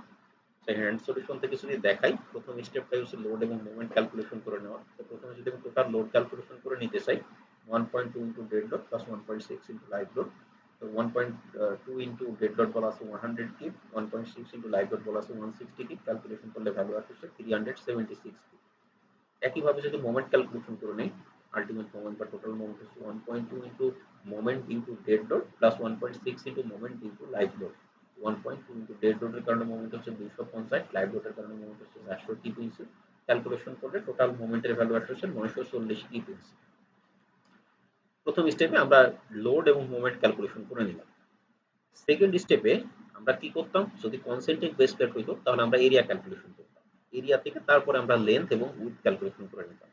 তবে যদি মোমেন্ট থাকে তাহলে সেক্ষেত্রে শুধু আমরা ওই লোডের যে ভ্যালুটা মানে ফর্মুলা ছিল সেখান থেকে এরিয়া ক্যালকুলেশন করতে পারি না। আমরা একটা ট্রায়াল ডাইমেনশন ধরে নিই, বেস প্লেটের একটা ট্রায়াল ডাইমেনশন ধরে নিই। তো সেটা কিভাবে ধরি, আমরা এই যে সেকশনটা দেওয়া আছে ডাব্লিউ সেকশনটা দেওয়া আছে, এই ডাব্লিউ সেকশন 12x96 যে সেকশনটা দেওয়া আছে এই সেকশনটা ডি ভ্যালু এবং বিএফ ভ্যালু এটার উপরে ডিপেন্ড করে আমরা একটা ট্রায়াল সেকশন ধরি। সেটা কিরকম, লেন্থ ইকুয়াল টু আমরা বলতেছি ডি প্লাস 6, আর উইডথ ইকুয়াল টু এটা ডি না এটা হবে হচ্ছে বিএফ প্লাস 6। যে লিখছে যে যার খাতা থেকে এটা পিডিএফ করা সেটা টাইপ মিস্টেক করছে, এটা হচ্ছে বিএফ প্লাস 6। লেন্থ ডি এর ভ্যালুটা প্রশ্নেও বলা আছে বা টেবিল থেকেও আমরা বের করতে পারি, সেটা হচ্ছে 12.7 আর বিএফ হচ্ছে 12.2। তাহলে লেন্থ হচ্ছে 12.7 প্লাস 6 18.7, যেটাকে আমরা অ্যাপ্রক্সিমেটলি লিখতে পারি হচ্ছে 19 ইঞ্চি। আবার প্রস্থ যেটা সেটা হচ্ছে 12.2 প্লাস 6, সেটাকে আমরা অ্যাপ্রক্সিমেটলি লিখতে পারি হচ্ছে 19 ইঞ্চি। তাহলে আমাদের বেস প্লেটটার আমরা ট্রায়াল ডাইমেনশন পাইলাম হচ্ছে 19/19। থার্ড স্টেপে এসে এখন আমাদের বের করতে হবে আমরা যে বেস প্লেটটা ডিজাইন করতেছি এটা কি স্মল মোমেন্টের জন্য নাকি লার্জ মোমেন্টের জন্য। স্মল মোমেন্ট লার্জ মোমেন্টের জন্য যেটা কিছুক্ষণ আগেই বললাম, আমাদের দুইটা ভ্যালু ক্যালকুলেশন করতে হয়। প্রথম ভ্যালুটা হচ্ছে লোডের কারণে তার ইসেন্ট্রিসিটি কত, আর আরেকটা হচ্ছে তার ক্রিটিক্যাল ইসেন্ট্রিসিটি কত। লোডের কারণে ইসেন্ট্রিসিটি যদি বের করতে হয়, কিছুক্ষণ আগে আমি দেখাইলাম যে লোড ইকুয়াল টু হচ্ছে force into distance, sorry moment equal to হচ্ছে ফোর্স ইনটু ডিসটেন্স। তাহলে আমি এই মোমেন্টের ভ্যালু জানি, লোডের ভ্যালু জানি, তাহলে ইসেন্ট্রিসিটি যদি ক্যালকুলেশন করতে হয় মোমেন্টকে আমি লোড দ্বারা ভাগ করে দিলে ইসেন্ট্রিসিটি পাবো। সেটা এখানে দেখানো আছে, eccentricity equal to moment divided by load. Moment হচ্ছে 940, লোড হচ্ছে 376। ক্যালকুলেশন করলে আমি এখান থেকে দেখতেছি যে লোডের কারণে ইসেন্ট্রিসিটিটা হচ্ছে 2.5 ইঞ্চি। এখন আমাদের ক্রিটিক্যাল ইসেন্ট্রিসিটি ক্যালকুলেশন করতে হবে। ক্রিটিক্যাল ইসেন্ট্রিসিটি ক্যালকুলেশন করার ফর্মুলা হচ্ছে এটা, যে n/2 minus PU divided by 2Q max। n এর ভ্যালু তো আমি কিছুক্ষণ আগে এখানে ট্রায়াল ডাইমেনশন বের করলাম 19 ডিভাইডেড বাই 2 মাইনাস PU আমি আগেই ক্যালকুলেশন করে নিছি 376 ডিভাইডেড বাই 2Q max। এখন এই Q max আমাদের বের করে নিতে হবে। Q max টা আমরা জানি না। এই Q max এর জন্য মেইনলি Q max টা আমরা মানে সরাসরি Q max হিসেবে জানি না। তবে Q max বের করার ফর্মুলা হচ্ছে FP max into B। FP max into B। FP টা কি জিনিস? FP টা হচ্ছে কিছুক্ষণ আগে যে আমরা কংক্রিটের বিয়ারিং স্ট্রেংথ বের করলাম এই এক্সাম্পল টুতে, ওইরকমই এটা হচ্ছে বিয়ারিং প্রেশার আর কি। FP max যেটা দেখতেছি সেটা হচ্ছে বিয়ারিং প্রেশার। বিয়ারিং প্রেশারটা যদি বের করি ওই আগের ফর্মুলায় জাস্ট এখানে A1 গুণাকারে ছিল, এখানে গুণাকারে নাই এর। FP max equal to pi into 0.85 into F prime C into root over A2 by A1। পাই এর ভ্যালু হচ্ছে 0.65 into 0.85, এফ প্রাইম সি প্রশ্নে বলা আছে 4, আর a2 বাই a1 সেটাও কিন্তু প্রশ্নে একটা কথা বলা ছিল যে এই যে a2 বাই a1 অর্থাৎ কংক্রিট আর ratio of concrete to base plate area is unity, মানে a2 ডিভাইডেড বাই a1 এর রেশিওটা হচ্ছে 1। তাই এখানে a2 by a1 equal two বসানো হচ্ছে 1। এটা যদি বের করি তাহলে বিয়ারিং প্রেসারটা পাইতে হচ্ছে এখানে 2.21। বিয়ারিং প্রেসারের সাথে যদি আমরা উইথ প্রস্থটা গুণ করি তাহলে এই কিউ ম্যাক্স এর ভ্যালুটা পাবো 2.21 ইনটু প্রস্থ হচ্ছে 19, ক্যালকুলেশন করলে ভ্যালুটা 42 কিপ পার ইঞ্চি। এখন এই যদি কিউ ম্যাক্স এর ভ্যালু এখন বসাই দেই তাহলে পুরোটা ক্যালকুলেশন করে ক্রিটিক্যাল ইসেন্ট্রিসিটির ভ্যালুটা আসতেছে হচ্ছে 5.02 ইঞ্চি। তাহলে এখান থেকে আসলে আমরা কি চিন্তা করতে পারতেছি, এখান থেকে আমরা বুঝতে পারতেছি যে বেস প্লেট যেটা আছে, এই বেস প্লেটটা যে ডাইমেনশনটা আমরা চিন্তা করে নিয়েছি এটা যেহেতু 19/19, তাহলে এরকম একটা স্কোয়ার শেপের বেস প্লেট। তার যে সেন্টার আছে সেন্টার থেকে যে জোনের কথা বলছিলাম এই জোনের ক্রিটিক্যাল ইসেন্ট্রিসিটির যে জোন সেই জোনের ভ্যালুটা হচ্ছে 5.02। আর এখানে লোডের কারণে যে ইসেন্ট্রিসিটিটা আছে সেই ইসেন্ট্রিসিটিটা হচ্ছে 2.5। তার মানে এই যে পয়েন্টটা সেই পয়েন্টটা হচ্ছে এই জোনের ভিতরে আছে। জোনের যদি ভিতরে থাকে বা এই ক্রিটিক্যাল ইসেন্ট্রিসিটি থেকে যদি লোডের ইসেন্ট্রিসিটি ভ্যালুটা কম হয় তখন আমরা বলি যে যেহেতু জোনের ভিতরে আছে তার মানে এখানে হচ্ছে বেস প্লেট স্মল মোমেন্ট। অর্থাৎ এখানে আমরা স্মল মোমেন্ট যে মোমেন্ট ভ্যালুটা দেওয়া আছে এটাকে আমরা স্মল মোমেন্টের আন্ডারে নিয়ে আমরা বেস প্লেট ডিজাইন করব। তাহলে এই যে 3 নাম্বার স্টেপে এসে আমি ডিসিশনে আসলাম যে আমি এখানে স্মল মোমেন্ট দিয়ে ডিজাইন করব নাকি লার্জ মোমেন্ট দিয়ে ডিজাইন করব। তো মোটামুটি ডিজাইনে মানে ডিসিশনে চলে আসার পর এখন আমাদের এই যে প্রথমে আমরা ডাইমেনশন ট্রায়াল ডাইমেনশন ধরে নিয়েছিলাম যে 19/19, এইটাকে এখন ভেরিফাই করতে হবে যে এই ডাইমেনশনটা ঠিক ছিল কিনা, ঠিক আছে কিনা। তো ভেরিফাইটা করা হয়েছে বিয়ারিং প্রেসার দিয়ে। বিয়ারিং প্রেসার যদি আমরা বের করি Q equal to PU divided by Y। PU মানে হচ্ছে আলটিমেট লোড, এটা হচ্ছে 376। আর Y যেটা সেই Y এর জন্য একটা ছোট ফর্মুলা আছে, Y টা হচ্ছে বিয়ারিং লেন্থ। বিয়ারিং লেন্থের ফর্মুলাটা হচ্ছে N minus twice E। N আমি প্রথমে ক্যালকুলেশন করে আসছি 19 মাইনাস 2 ইনটু ইসেন্ট্রিসিটি এখানে পাইছি হচ্ছে 2.5। তো এখানে ক্যালকুলেশন করলে বিয়ারিং লেন্থ আসে 14 ইঞ্চি। তাহলে সেখান থেকে যদি আমরা বিয়ারিং প্রেসার বের করি তাহলে সেটা আসতে হচ্ছে 376 ডিভাইড বাই 14, ক্যালকুলেশন করলে ভ্যালু আসে হচ্ছে 26.85 কিপ পার ইঞ্চি। এই যে বিয়ারিং প্রেসারটা বের করলাম এটা হচ্ছে আমাদের এই উইথ লেন্থ দিয়ে ভাগ করে উইথ বরাবর তার বিয়ারিং প্রেসার কত, প্রস্থ বরাবর তার বিয়ারিং প্রেসার কত সেই ভ্যালুটা আমরা বের করে নিই। তো প্রস্থ বরাবর আমরা এখান থেকে বিয়ারিং প্রেসার পাইতেছি হচ্ছে 26.85 কিপ পার ইঞ্চি। এখন এটা ঠিক আছে কিনা সেটা চেক দিব কার সাথে, এই কিছুক্ষণ আগে আমরা এখানে ম্যাক্সিমাম বিয়ারিং প্রেসার বের করে আসছি প্রস্থ বরাবর, এই যে যখন আমরা দুই দ্বারা গুণ করছি এর ম্যাক্সিমাম বিয়ারিং প্রেসার কত, ম্যাক্সিমাম বিয়ারিং প্রেসার হচ্ছে 42। আমরা এখানে এই যে বিয়ারিং লেন্থ দিয়ে ভাগ করে বিয়ারিং প্রেসার পাইতেছি হচ্ছে 26.85, তাহলে ম্যাক্সিমামের থেকে কম আছে। আর আমরা এখানে বলতে পারি যে এই যে বেস প্লেটটা আমরা ডিজাইন করতেছি বা যে ডাইমেনশনটা আমরা ধরে নিয়েছিলাম 19/19 এর যে ডাইমেনশনটা ধরে নিয়েছিলাম সেটা ঠিক আছে, সেটা ওকে আছে। এখন যদি এইখানে এই বিয়ারিং প্রেসার 43 আসতো, তার মানে ম্যাক্সিমাম ছিল 42 আর এখানে চলে আসলো 43, তার মানে তখন আমরা যে লেন্থ মানে বিয়ারিং বেস প্লেটের যে ডাইমেনশন ধরে নিয়েছিলাম সেই ডাইমেনশনটা ঠিক নেই, তখন আমাদের ডাইমেনশনটা চেঞ্জ করতে হবে। যদি এইখানে ফেল করে যায়, এখানে নট ওকে আসে, তাহলে সেক্ষেত্রে আমাদের এই ডাইমেনশনটা চেঞ্জ করতে হবে, সেটা ধরছিলাম তার থেকে বড় কোনো একটা ডাইমেনশন ধরে নিতে হবে। এই প্রবলেমে যেহেতু এখানে আমরা দেখলাম যে ঠিক আছে, এখানে মানে চেঞ্জ করার প্রয়োজন পড়তেছে না, এখানে দেখলাম যে ঠিক আছে, তাহলে কি করব, এটা যখন মানে এই বিয়ারিং প্রেসার যখন ঠিক আছে তার মানে হচ্ছে আমরা যে ডাইমেনশন ধরেছিলাম সেই ডাইমেনশনটাও ঠিক আছে, এটা পরিবর্তন করার প্রয়োজন নেই।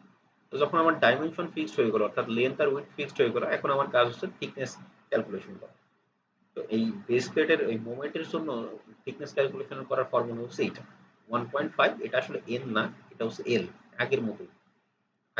আগে ছিল হচ্ছে just L into root over two P U divided by five Y B N, এখানে ফর্মুলাটা হচ্ছে 1.5 L into root over F Y F P divided by F Y. এটা হচ্ছে এই ক্ষেত্রে মানে যদি মোমেন্ট থাকে তাহলে সেক্ষেত্রে থিকনেস ক্যালকুলেশন করার ফর্মুলা 1.5। এখন এল কি আগের মতোই, এল হচ্ছে এম আর এন, এই দুটোর মধ্যে ম্যাক্সিমাম যেটা সেটা হচ্ছে এল। এম আমরা ক্যালকুলেশন করি হচ্ছে এই লেন্থ থেকে, N N minus 0.95 D divided by two, তাহলে ক্যালকুলেশন করলে ভালো হচ্ছে 19 মাইনাস 0.95 ইন্টু ডি এর ভ্যালু হচ্ছে 12.7 ডিভাইডেড বাই টু, ক্যালকুলেশন করলে এম এর ভ্যালু একটা 3.46, আর এন এর যে ভ্যালু সেটা হচ্ছে B minus 0.8 B F divided by two, এটাও ক্যালকুলেশন করলে ভ্যালু আসছে 4.62। তাহলে এই এম এবং এন এই দুটোর মধ্যে থেকে আমরা এই এনটাকে ম্যাক্সিমাম বা বড় পাইতেছি, তাহলে আমাদের এল ইকুয়াল টু হবে হচ্ছে 4.62, তো সেটা এখানে লেখা আছে 1.5 into 4.62 into root over F P divided by F Y. F Y তো প্রশ্নে দেওয়া আছে 36, এফ পিটা কি জিনিস, এফ পিটা হচ্ছে এই load divided by bearing length into width, load divided by bearing length into width. Load divided by bearing length into width সেটা যদি আমরা বসাই দিই, বিয়ারিং লেন্থ এই যে এখানে আমরা ক্যালকুলেশন করে আসছি 14 ডিভাইড ইন্টু বি এর ভ্যালুটা আমরা প্রথমে ক্যালকুলেশন করে আসছি 19, তাহলে এখান থেকে বিয়ারিং প্রেসার ভ্যালু হচ্ছে 1.41, তাহলে F P A divided by F Y যদি করি, এফ পি হচ্ছে 1.41, এফ ওয়াই হচ্ছে 36, ক্যালকুলেশন করলে ভ্যালু আসছে 1.37, সেটাকে আমরা রাউন্ডিং করে লিখবো হচ্ছে 1.5। তাহলে আমাদের আলটিমেট বেস প্লেটের ডাইমেনশনটা হচ্ছে লেন্থ 19 ইঞ্চি, উইডথ 19 ইঞ্চি, থিকনেস হচ্ছে 1.5 ইঞ্চি। এখানে এই ম্যাথটা আরেকটু ছোট করা যায়, ছোট কিভাবে করা যায়, এইখানে যখন আমরা বিয়ারিং প্রেসার চেক দেই, এইখানে আমরা সরাসরি এই যে এই এফপি যেটা, এখানে কিউ চেক না দিয়ে আমরা সরাসরি এফপিও চেক দিতে পারি। এখানে আমরা কিউ চেক না দিয়ে যদি সরাসরি এফপি চেক দিই, তাহলে এই ভ্যালুটার এখানে বের করা লাগে না। এখানে যদি আমরা কিউ চেক না দিয়ে আমরা সরাসরি এভাবে এফপি চেক দিই, যে সরাসরি বিয়ারিং প্রেসার চেক দিই, এই কিউ যেটা সেটা হচ্ছে সরাসরি বিয়ারিং প্রেসার না, এটা হচ্ছে যে কোনো মানে লেন্থ অথবা উইডথ যে কোনো এক বরাবর যে কোনো একটা ডাইমেনশন বরাবর হচ্ছে বিয়ারিং প্রেসার। এটা চেক না দিয়ে যদি আমরা এখানে সরাসরি এফপি বের করি, FP equal to P U divided by Y B, এই ভ্যালুটা এটা যে এখানে এখানে যেটা বের করছি সেটা যদি সরাসরি এখানে বের করি তাতেও কোনো অসুবিধা নেই। এই ভ্যালুটা যদি এখানে বের করতাম তাহলে আমি এফপি পাইতাম হচ্ছে 1.41, তখন এই এফপি ভ্যালুটাকে আমরা যে এফপি ম্যাক্স এটার সাথে চেক দিতাম, এফপি ম্যাক্স ছিল হচ্ছে 2.21 আর এখানে এফপি পাইতেছি হচ্ছে 1.41, তার মানে ম্যাক্সিমামের থেকে কম আছে, তার মানে এটা ঠিক আছে। তো চাইলে আমরা এখানে কিউ না বের করে এফপি বের করেও প্রবলেমটা সলিউশন করতে পারি, তাতে কোনো অসুবিধা নেই। মেনলি এখানে এই কিউ বের করা হয় তো এই যে এটার সাথে কিউ ম্যাক্স চেক দেওয়ার সাথে যদি এখানে আমরা এফপি ক্যালকুলেশন করি তাহলে এফপি এর ভ্যালুটা আমরা এফপি ম্যাক্স এর সাথে মানে কনসিডার করব, এটার সাথে কম্পেয়ার করব, কম্পেয়ার করে দেখবো যে আমাদের যে ডাইমেনশন আমরা ধরছি সেই ডাইমেনশনটা আসলে ঠিক আছে কি। পরে এটা ভেরিফাই করা হয়ে গেলে তখন আমরা সরাসরি থিকনেস ক্যালকুলেশনে চলে যাব। এটা যদি নট ওকে আসে তখন আমরা আমাদের ডাইমেনশনটা ইনক্রিজ করে ধরে নিতে হবে, বেশি করে ধরে নিতে হবে। মোমেন্ট দিয়ে যে প্রবলেমটা করালাম এটা বুঝতে কারোর অসুবিধা আছে? এইখানে স্মল মোমেন্ট যে বের করছেন ওইখানে একটু প্রবলেম আছে, এটা একটু বলে দেন। কি প্রবলেম আছে বলেন? স্যার আমি ওইটা বুঝতে পারি নাই যে কিভাবে মানে বুঝবো স্মল মোমেন্ট হলো। স্মল মোমেন্ট নাকি লার্জ মোমেন্ট সেটা বোঝার জন্য আমাদের দুইটা ভ্যালু বের করতে হবে। প্রথমত হচ্ছে এখানে যে লোড এবং মোমেন্ট আছে, সেই লোড এবং মোমেন্টের জন্য এখানে ইসেন্ট্রিসিটি কতটুকু আসতেছে, আর এই যে বেস প্লেটের আমি একটা ডাইমেনশন ধরে নিয়েছি যে 19/19, এটার জন্য তার ক্রিটিক্যাল ইসেন্ট্রিসিটি কত, ক্রিটিক্যাল ইসেন্ট্রিসিটি কত, এই দুইটা ভ্যালু বের করে নিতে হবে। তো প্রথমত হচ্ছে লোডের কারণে ইসেন্ট্রিসিটি যেটা, সেটা বের করার ফর্মুলা হচ্ছে এইটা, মানে normal moment divided by load. মোমেন্টকে লোড দিয়ে ভাগ করলে যেটা পাবো সেটাই হচ্ছে লোডের কারণে ইসেন্ট্রিসিটি। লোডের কারণে ইসেন্ট্রিসিটি পাইলাম হচ্ছে 2.5 ইঞ্চি। এরপরে আমাদের বের করতে হবে এই যে সেকশনটা আমি ধরে নিয়েছিলাম 19/19 যে একটা সেকশন আমরা উপরের আগের স্টেপে যেখানে বের করে আসছি, এই সেকশনটার ক্রিটিক্যাল ইসেন্ট্রিসিটির রেঞ্জ আসলে কতটুকু, ক্রিটিক্যাল ইসেন্ট্রিসিটির জোনটা কতটুকু, এই ফর্মুলা দিয়ে আমরা ক্রিটিক্যাল ইসেন্ট্রিসিটি ক্যালকুলেশন করি। ক্রিটিক্যাল ইসেন্ট্রিসিটি ক্যালকুলেশন করার পরে দেখছি যে ক্রিটিক্যাল ইসেন্ট্রিসিটি হচ্ছে 5 ইঞ্চি। তার মানে হচ্ছে সাপোজ আমি একটা ডিরেকশনে যদি বলি, এই পয়েন্ট থেকে ক্রিটিক্যাল ইসেন্ট্রিসিটি হচ্ছে এই পর্যন্ত। আর এখানে যে লোডটা আছে সেই লোডের কারণে যে ইসেন্ট্রিসিটি বা লোডের যে অ্যাকশন পয়েন্ট, সেটা হচ্ছে এই পয়েন্ট। যখন এই বেস প্লেট ডিজাইন করা হয় তখন একটা এরকম জোন চিন্তা করা হয়, এরকম একটা জোন চিন্তা করা হয়। এই জোনটা কিভাবে ড্র করা হয়, এই যে পয়েন্টটা আছে তার যে সিজি আছে, সিজি থেকে এটা যে স্কোয়ার একটা বেস প্লেট, তাহলে এই তার ক্রিটিক্যাল ইসেন্ট্রিসিটি হচ্ছে 5 ইঞ্চি। তাহলে আমি চারিদিকে 5 ইঞ্চি দিয়ে একটা জোন চিন্তা করি, এদিকে 5 ইঞ্চি, এদিকে 5 ইঞ্চি, এদিকে 5 ইঞ্চি, এদিকে 5 ইঞ্চি, এইভাবে আমি একটা জোন চিন্তা করে নিলাম। অর্থাৎ ভিতরে এখানে একটা একটা আমরা সাপোজ রেক্ট্যাঙ্গুলার ড্র করে নিলাম, রেক্ট্যাঙ্গেল ড্র করে নিলাম, যার তার ভিতরে হচ্ছে এরকম 5 ইঞ্চি করে ডিস্টেন্স বা ডাইমেনশন। এখন এই যে আমাদের এখানে যে লোডের কারণে ইসেন্ট্রিসিটি, সেই ইসেন্ট্রিসিটিটা যদি এই জোনের মধ্যে থাকে, তাহলে সেখানে বলা হয় যে এখানে হচ্ছে ইসেন্ট্রিসিটির ভ্যালুটা কম, তার মানে এখানে যে মোমেন্টটা আসবে সেই মোমেন্ট হচ্ছে স্মল মোমেন্ট। আর যদি এই লোডের কারণে ইসেন্ট্রিসিটি ভ্যালুটা এই জোনের বাইরে চলে যায়, তখন বলা হয় যে এখানে হচ্ছে ইসেন্ট্রিসিটিটা বেশি, তার মানে এখানে যে বেস প্লেটটা আছে সেই বেস প্লেটের উপরে লার্জ মোমেন্ট আসবে। এখন সেটা আমরা যখন প্রবলেম করি, প্রবলেম করে এরকম ফিগার ড্র করি, তাহলে কিভাবে বুঝি, তাহলে এই যে দুইটা ভ্যালু বের করি, এরপরে দেখি যে ক্রিটিক্যাল ইসেন্ট্রিসিটির ভ্যালু থেকেও যদি লোডের ইসেন্ট্রিসিটির ভ্যালু কম হয়, তাহলে সেখানে স্মল মোমেন্ট ছোট, যেহেতু এটা ছোট তার মানে মোমেন্টও ছোট। আর ক্রিটিক্যাল ইসেন্ট্রিসিটি থেকে যদি ইসেন্ট্রিসিটির ভ্যালুটা বড় হয়, ইসেন্ট্রিসিটি যেহেতু বেশি তার মানে মোমেন্টও বেশি। এভাবে বের করা হয় আর কি। বুঝতে পারছেন? জি স্যার। আর কারো কোনো অসুবিধা আছে এই প্রবলেমে?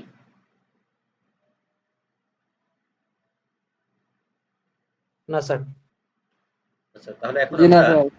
পরেরটাই দেখি, যদি লার্জ মোমেন্ট হয় তাহলে আসলে কিভাবে ডিজাইন করতে হবে। লার্জ মুভমেন্টের যদি হয় তাহলে সেক্ষেত্রে স্টেপগুলো এরকম, এই যে যে কয়টা স্টেপ দেখালাম, যে প্রথমে লোড ক্যালকুলেশন করবো, লোড এবং মোমেন্ট ক্যালকুলেশন করবো, বেস প্লেটের ডাইমেনশন একটা ধরে নিব, মানে বের করে নিব, এরপর হচ্ছে স্মল মোমেন্ট নাকি লার্জ মোমেন্ট সেটা ক্যালকুলেশন করবো, তারপরে বিয়ারিং প্রেশার চেক দিব, তারপরে থিকনেস ক্যালকুলেশন করবো। স্টেপ হচ্ছে এইগুলাই। সো কিছু কিছু ফর্মুলা চেঞ্জ আছে, একটু দেখাই। যদি লার্জ মোমেন্ট থাকে তাহলে সেক্ষেত্রে কি করতে হয়, এই যে এখানে একটা প্রবলেম আছে, বলা আছে design a base plate for actual dead load এবং live load equal to 100 and 160 key respectively, and moments from the dead load and live loads equal to 100 1000 kPnc and 1500 kPnc। তার মানে ডেড লোডের কারণে moment আছে 1000 kPnc, live লোডের কারণে moment আছে 1500 kPnc।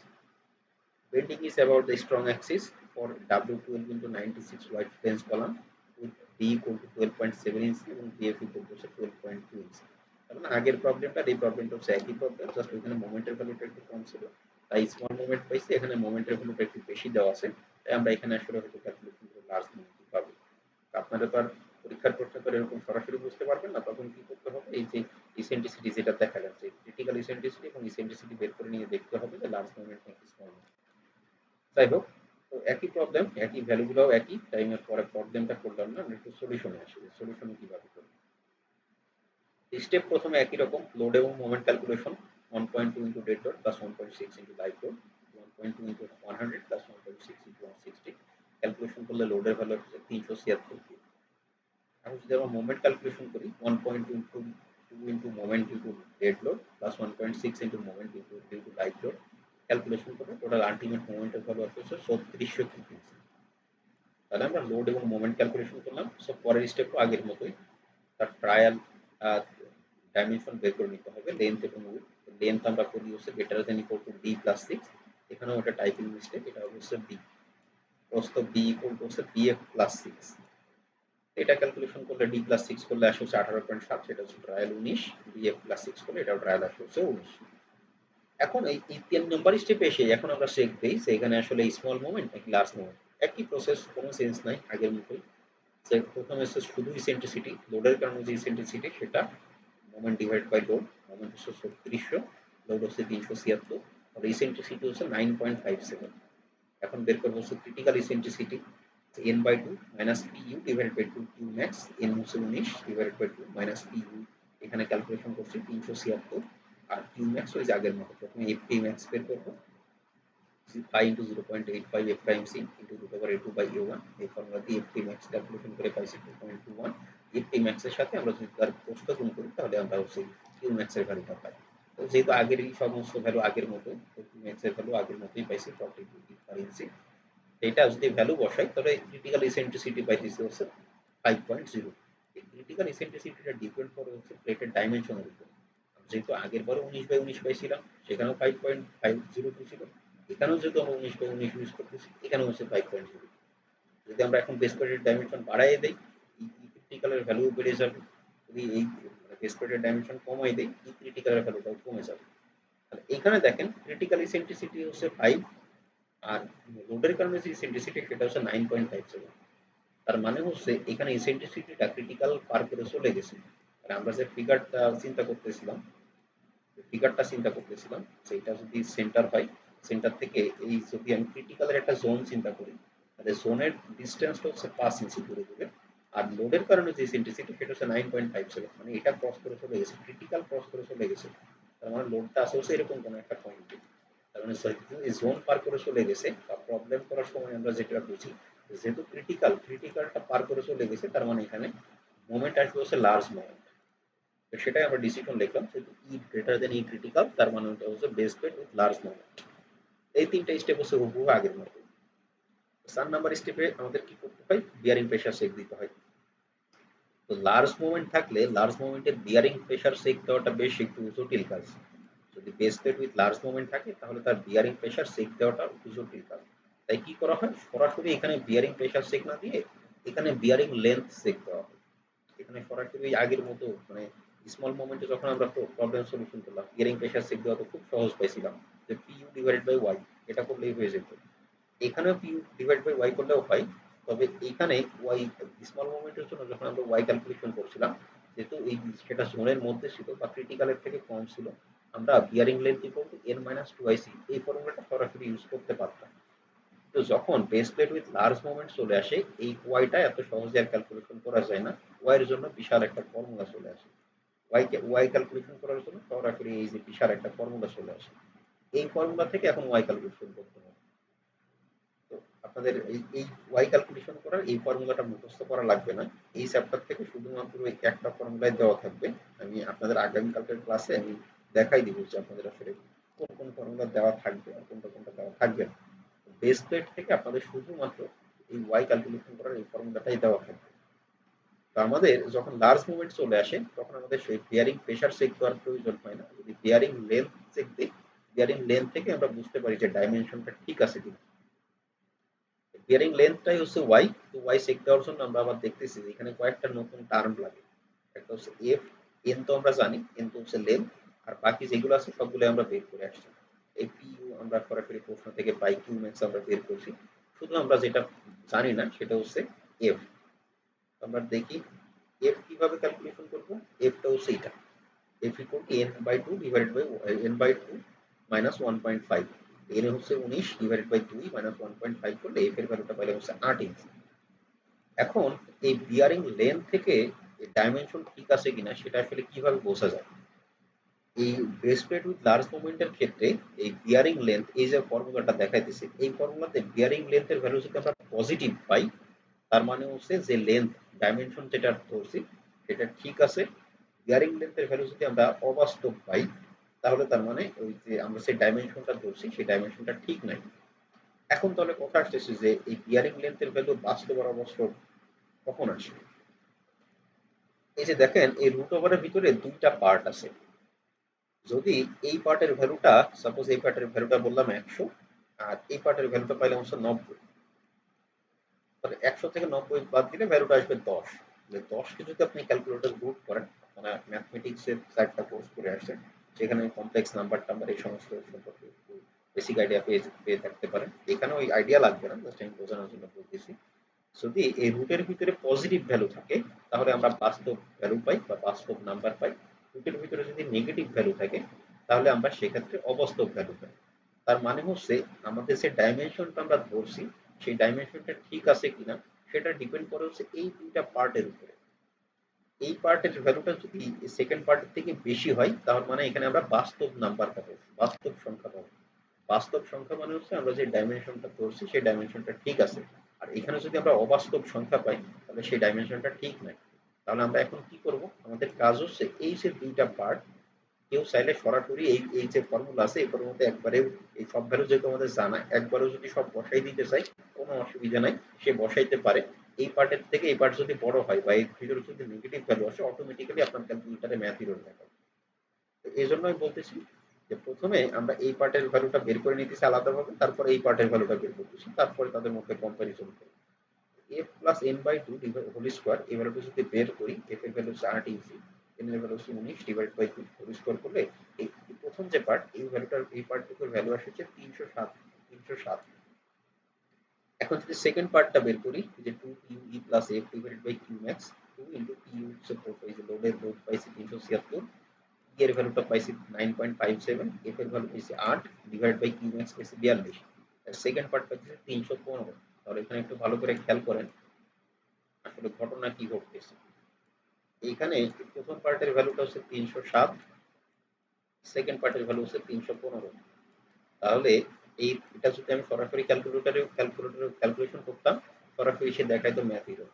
কারণ এই এই রুটের ভিতরে নেগেটিভ ভ্যালু চলে আসতেছে।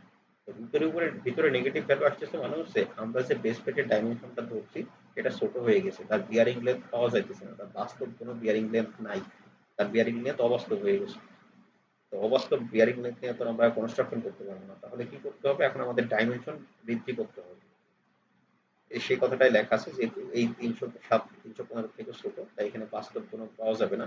কিন্তু আমরা কি দেখতেছি এদের মধ্যে ভ্যালুটা খুবই কাছাকাছি, এটা 307 এটা 315, তাহলে আমরা 1 ইঞ্চি করে যদি বৃদ্ধি করে দিই তাহলে হয়ে যাবে। সেটাই করা হয়েছে, প্রথমে 19/19 ধরছিলাম, এখন দুই দিকে 1 ইঞ্চি করে বৃদ্ধি করে 20/20 ধরলাম। এখন এই যে 20/20 ধরলাম, এই 20/20 ধরার কারণে আমার পুরো বেস প্লেটটা এখন কি লার্জ মোমেন্টে আছে, নাকি বেস প্লেট যেহেতু বাড়াইছি তার মানে ই ক্রিটিক্যাল তো বেড়ে যাবে, নাকি স্মল মোমেন্টে চলে গেছে, সেটা আবার আমাদেরকে চেক দিতে হবে যে এখনো এটা কি স্মল মোমেন্টে আছে নাকি লার্জ মোমেন্টে আছে নাকি স্মল মোমেন্টে চলে গেছে।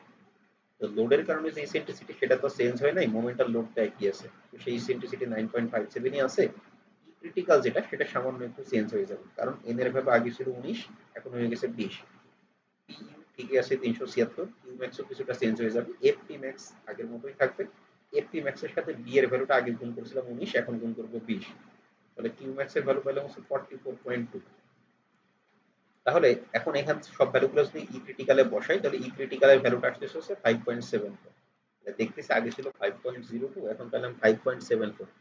ই ক্রিটিক্যাল কিছুটা বাড়ছে কিন্তু এখনো এটা লার্জ মুভমেন্টেই আছে। কিভাবে বুঝলাম? কারণ ই ক্রিটিক্যালের থেকে এখনো যে ইসেন্ট্রিসিটি সেই ইসেন্ট্রিসিটির ভ্যালুটা বেশিই আছে, তার মানে এখনো এটা লার্জ মুভমেন্টেই আছে। তো লার্জ মুভমেন্টে থাকার পরে এখন আমি আবার বিয়ারিং প্রেসার চেক দিব। এখন যদি সাপোজ আপনাদের পরীক্ষায় সলভ করতে গিয়ে দেখলেন যে এই ডাইমেনশন 1 ইঞ্চি বাড়ানোর পর কারণে এটা স্মল মুভমেন্টে চলে গেছে, তো স্মল মুভমেন্টে যদি চলে যায় তাহলে কিন্তু বিয়ারিং প্রেসার আর এই বড় ফর্মুলা দিয়ে চেক দেওয়া লাগবে না। স্মল মুভমেন্টে চলে গেলে তখন বিয়ারিং প্রেসার চেক দিবেন হচ্ছে ওই যে আগে যেটা দেখালাম, জাস্ট ওই পিউ ডিভাইডেড বাই ওয়াইপি। যদি স্মল মুভমেন্টে চলে যায় তাহলে বিয়ারিং প্রেসার চেক দিবেন হচ্ছে এই ফর্মুলা দিয়ে, y equal to n minus 2ic, এই ফর্মুলা যদি বের করে এই যে এটা দিয়ে বিয়ারিং প্রেসার চেক দিতে পারবে। আর যদি লার্জ মুভমেন্টেই থাকে তার মানে কি আমাদের এই বড় ফর্মুলা দিয়ে চেক দিতে হবে। এখন যদি এই বড় ফর্মুলার এই দুইটা পার্ট আমি বের করি, এই দুইটা পার্ট যদি বের করি, প্রথম পার্ট যদি বের করি, প্রথম পার্টে কি হবে? এফ এর ভ্যালুটাও একটু চেঞ্জ হয়ে যাবে, n ডিভাইডেড বাই 2 মাইনাস 1.5 যদি করি, আগে ছিল 8 ইঞ্চি এখন পেলাম হচ্ছে 8.5 ইঞ্চি। এখন যদি ভ্যালুটা বসাই দিই 8.5 plus 20 divided by 2 whole square, calculation করলে প্রথম পার্টের ভ্যালু আসে 342 আর দ্বিতীয় পার্টের সব ভ্যালুগুলো ক্যালকুলেশন করলে ভ্যালু আসে 307।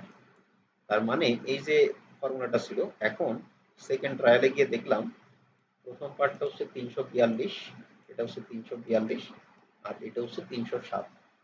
তার মানে হচ্ছে এখন যদি আমি ক্যালকুলেটরে বসাই তাহলে এখানে একটা মানে বাস্তব ভ্যালু পাবো।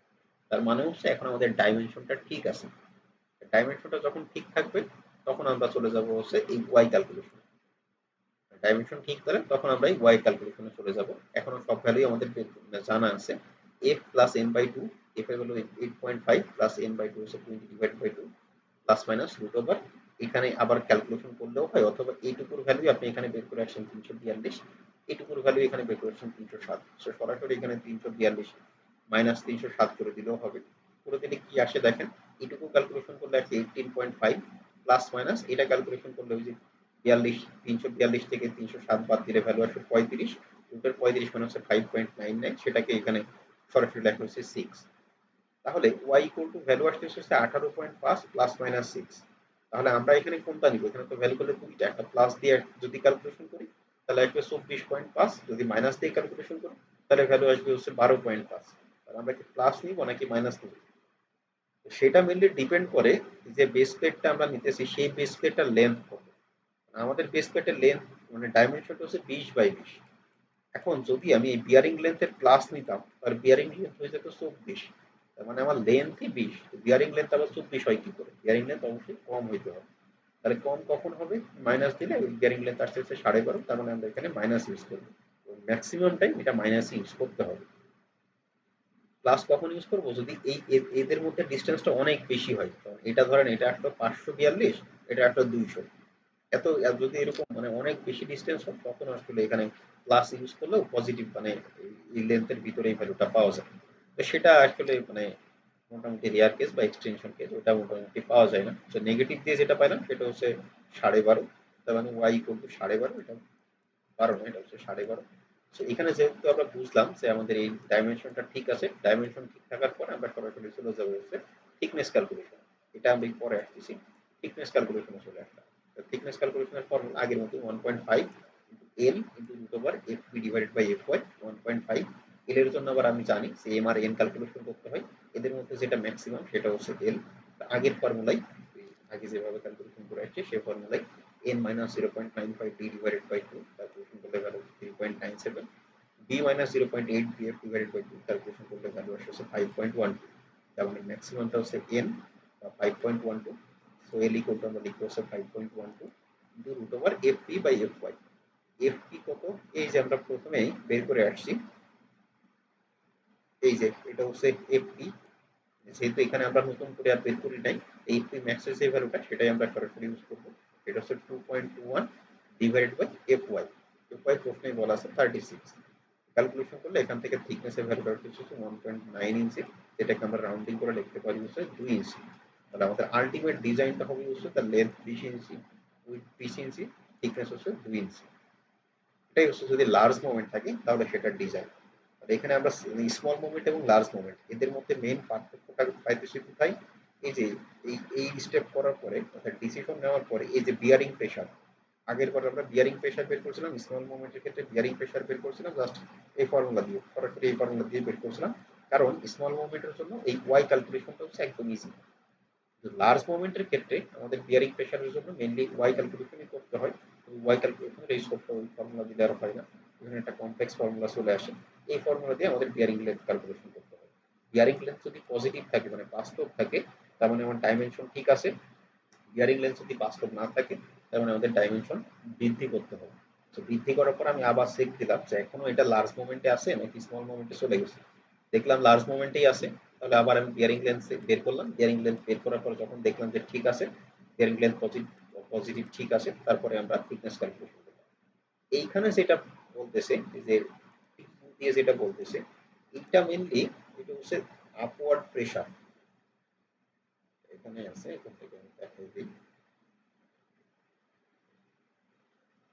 বিয়ারিং ইন্টারফেসে তার যে আপওয়ার্ড প্রেসার সেটাই হচ্ছে ওই টি দিয়ে যেটা দেখাইছে সেটা। সেই ভ্যালুটা আমাদের সরাসরি ডিজাইনের সাথে রিলেটেড না, তো ডিজাইনের জন্য আমাদের সরাসরি ওই টিউ দিয়ে যে ভ্যালুটা দেখতেছি সেই ভ্যালুটার প্রয়োজন নাই, তবে ওই ভ্যালুটা লাগে যখন হচ্ছে তার অ্যাঙ্কর রড ডিজাইন করা হয়, তখন এই ভ্যালুটা প্রয়োজন হয় যে আসলে কি পরিমাণ আপওয়ার্ড ফোর্স এখানে আসতে পারে। অর্থাৎ এখানে যেহেতু মোমেন্ট আছে, এটা যদি একটা বেস প্লেট চিন্তা করি, এই যে বেস প্লেটের সেন্টার ধরেন এইখানে, এইদিকে যদি মোমেন্ট থাকে তাহলে এই পাশে একটা আপওয়ার্ড ফোর্স আসবে। মোমেন্ট থাকতেছে মানে কি, সেই দিকে এটা রোটেশন দিতে চাইবে, রোটেশন দিতে চাইলে এই দিকটা উপরের দিকে উঠতে চাইবে, তার মানে এখানে একটা আপওয়ার্ড ফোর্স চলে আসবে। সেই ফোর্সের ভ্যালু কত, সেটাই হচ্ছে টি। এটা মেইনলি প্রয়োজন হয় যখন অ্যাঙ্কর রড ডিজাইন করা হয়। আমাদের এই কোর্সের মধ্যে আসলে সরাসরি অ্যাঙ্কর রড কিন্তু ইনক্লুড করা সম্ভব হয় না বা সম্ভব হয়ও না, কিন্তু শর্ট টাইম এর মধ্যে আসলে অ্যাঙ্কর রডের ডিজাইনটা নিয়ে আসা হয় না। এটা হচ্ছে এমএসসিতে গেলে বা আরো হায়ার স্টাডিজে গেলে তখন হচ্ছে স্টিল স্ট্রাকচারের মধ্যে ওটা আসলে হচ্ছে অ্যাডভান্স স্টিল স্ট্রাকচারের মধ্যে অ্যাঙ্কর রড ডিজাইনটা করানো হয়। তো আমরা এখানে বিয়ারিং ফোর্সটা বের করতে পারি, সেটা হচ্ছে কিউ ওয়াই মাইনাস কিউ। কিউটা আমরা আগেই বের করে রাখছি, যে এখানে আমরা কিউ বের করে আসছি 44.2, তার সাথে ওয়াই এখানে ক্যালকুলেশন করলাম হচ্ছে 12.5 মাইনাস ইউ হচ্ছে 376। এটা ক্যালকুলেশন করে যেটা পাবো সেটাই হচ্ছে আপওয়ার্ড বিয়ারিং প্রেশার। তো আমাদের যদি জাস্ট ডিজাইন করতে হয় তাহলে এই পার্টটুকু আমাদের দরকার নেই, তবে এটা বের করলে পরবর্তী বেস প্লেটের সাথে যখন অ্যাঙ্কর ডিজাইন করা হয়, অ্যাঙ্কর ডিজাইন করার জন্য এই ভ্যালুটা প্রয়োজন হয়, তাই এখানে সরাসরি বের করে দেখানো আছে। এই প্রবলেমটা নিয়ে যদি কারো কোনো সমস্যা থাকে তাহলে বলতে পারেন। স্যার আমরা যখন আমাদের স্মল মুভমেন্ট ছিল তখন তো স্যার দেখলাম যে আমাদের এরিয়া 2020 ছিল গত মেতে, আর ওইখানে স্যার থিকনেস ছিল 1919 ছিল 1.5। স্মল মুভমেন্টের জন্য, তখন এরিয়াটা ছিল হচ্ছে 19x19, 19x19 ছিল। স্মল মুভমেন্টের জন্য এই যে ফাইনাল ডিজাইন ছিল এটা 19x19x1.5। লার্জ মুভমেন্টের জন্য লাগতেছে 19 দিয়ে হইতেছে না, লার্জ মুভমেন্টের জন্য লাগতেছে 20x20x2। জি স্যার বুঝছি স্যার, তো মুভমেন্ট অনুসারে আমার সাইজ এবং থিকনেস দুইটাই স্যার বাইরে মানে বেড়ে গেছে। মেইন ইফেক্টটা আসলে থিকনেসের সাইজটা, মানে দেখেন এখানে যে ইনইকুয়াল আসছিল, খুব বেশি সাইজ ইনক্রিজ করা লাগে না, 1 ইঞ্চি ইনক্রিজ করা লাগছে, কিন্তু থিকনেস চেঞ্জ হয়ে যায়, থিকনেস বেশি হয়ে যায়। বুঝতে পারছেন? জি এমন স্যার। হইতেও পারে যে সাপোজ মানে অন্য আরেকটা প্রবলেমের ক্ষেত্রে এখানে যদি মোমেন্টের ভ্যালুটা একটু কম হইতো তাহলে হয়তো এই 19x19 হয়ে যেত, কিন্তু তার থিকনেস মানে বেশ ভালো পরিমাণে চেঞ্জ হয়ে যায়। বোঝা গেছে? জি স্যার। আর কারো কোনো অসুবিধা আছে?